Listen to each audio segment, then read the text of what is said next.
Good morning. Um, we're back with Hank, and he's been appointed the guardian of the chicks. And he's kind of worried about his new appointment because remember how he thought of chicks as little meals on a plate. So don't give it another thought. In fact, I'd appreciate if you'd forget we ever mentioned it because we didn't. You thought we discussed my so-called weakness for chicken dinner, but you were probably misquoted what I meant to say. What I actually did say was that the heads of ranch security are above temptation. We have no weakness for, chickies and so forth. Here comes the sun up. How about that? No kidding. Everything was fine. We're under control. Now, where were we? Oh, yes.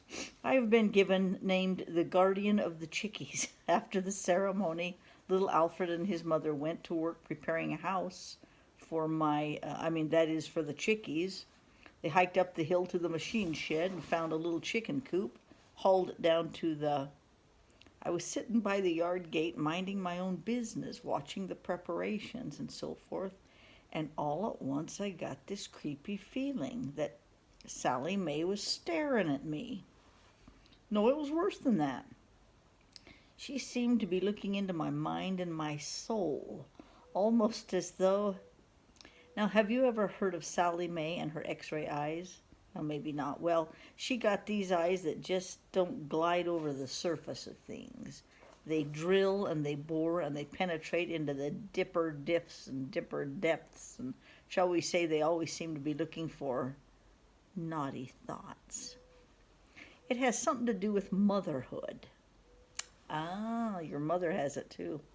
Mothers seem to be suspicious of all dogs and little boys. Don't you see?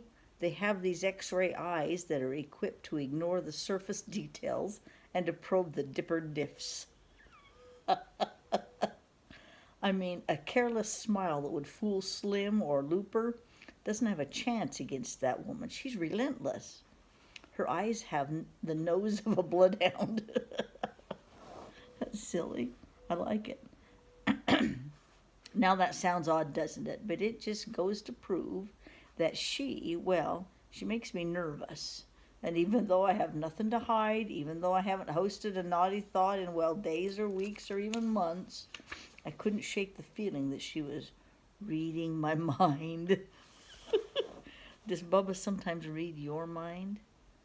Oh, That gave me a creepy feeling, so I found it convenient that it has suddenly occurred to me that I needed to check on Drover. You remember Drover.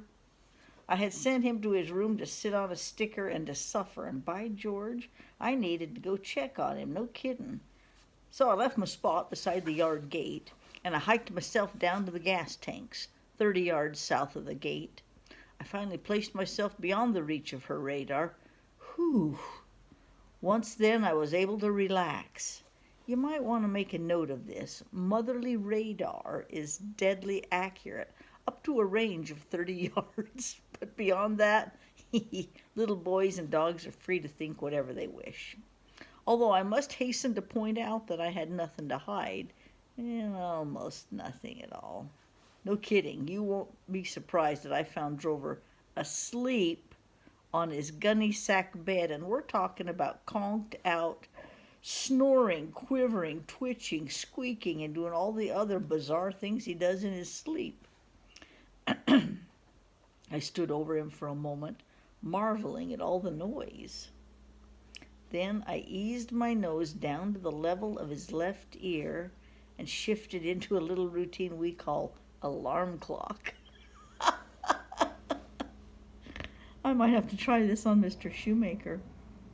We use it to pry slackers and loafers out of their slumber.